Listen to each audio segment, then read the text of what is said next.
तीन लोक में जय जयकार नाथ बाजे काल बाजे ज्ञान की टोपी गोरख साजे गले उना पुष्पों की माला रक्षा करे शंभु जति गुरु गोरखनाथ महाराज बाला चार खानी चार बानी चंदा सूरज पावन पानी एको देवा सर्वत सेवा ज्योत पात में परसो देवा कानन कुंडल गले नागयो ओम गुरुजी ओम आदिनाथ उदयनाथ पार्वती सत्यनाथ ब्रह्मा संतोषनाथ विष्णु अचल चंबेनाथ गजवेली गजकंदड़ीनाथ ज्ञान पारकी चरणीनाथ माया रूपी मशिन्नाथ शंभोजति गोरखनाथ घट घट पिंडे व्यापी नाथ दार हे सहाय नवनाथ चौरासी की द्वारी ओम नमो आदेश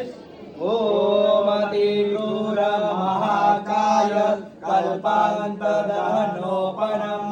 भैरवाय नमस्तुभ्यं अनन्या दातुमर्हसि ओम अष्टकालं महाकालं भैरवाष्टगणेश्वरं चन्द्रसहितं शुक्लं मृत्युञ्जय नमोऽस्तुते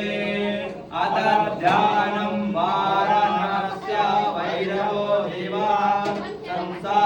संसारभयनाशनम् अनेकजन्म कृतं पापं स्मरेण विनश्यति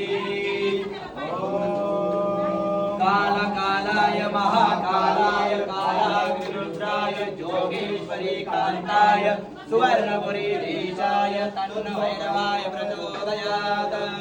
ओम सर्वमंगलमांगल्ये शिवे सर्वार्थसाधिके शरण्ये त्र्यंबके गौरी नारायणी नमोस्तुते ओम त्र्यंबकं यजामहे सुगन्धिं पुष्टिवर्धनम् उर्वारुकमेव वन्दनात् मृत्योर्मुक्षीयमामृतात् अभिस्थितार्थ पूजितो य सुरासुरे सर्वगणाधिपतये नमः लांबून घ्या ना सगळी व्हिडिओ सगळ्यात पहिले आपण सर्वदा आवाहन केले त्यामध्ये ओम गुरुजी ओम एक ओंकार म्हणजे गोरक्षनाथांची आरती तसंच स्वरूप म्हणजे गोरक्षनाथ आपण बोलवले तर रक्षा करे शंभर गोरक्षनाथ महाराज रक्षा या पूजेची रक्षा करे देव गोरक्षनाथ आपण आव्हान केले त्यानंतर ओम गुरुजी ओम आदिनाथ त्याच्यामध्ये सर्व देवतांचं महादेवाचं परत कोणत्या देवाचं कुंड बनले प्रत्येकाचं आव्हान करून त्यांचे स्वरूप वगैरे त्यात दाखवलेले त्यानंतर आपण ओम आतिगुरूचा मंत्र घेतलेला आहे त्या ओम आतिगुरूच्या मंत्रामध्ये देवाचा वाराणसी म्हटला तर हा मंत्र आहे त्या मंत्रामध्ये देवांनी समजा पूर्ण आपल्या समजा पापांचा वगैरे नाश करावा असं आपल्याला सांगितलेलं आहे बाकीचं परत बाकीचं गणपतीचं वगैरे आपण बाकीचं आव्हान घेतलेलं आहे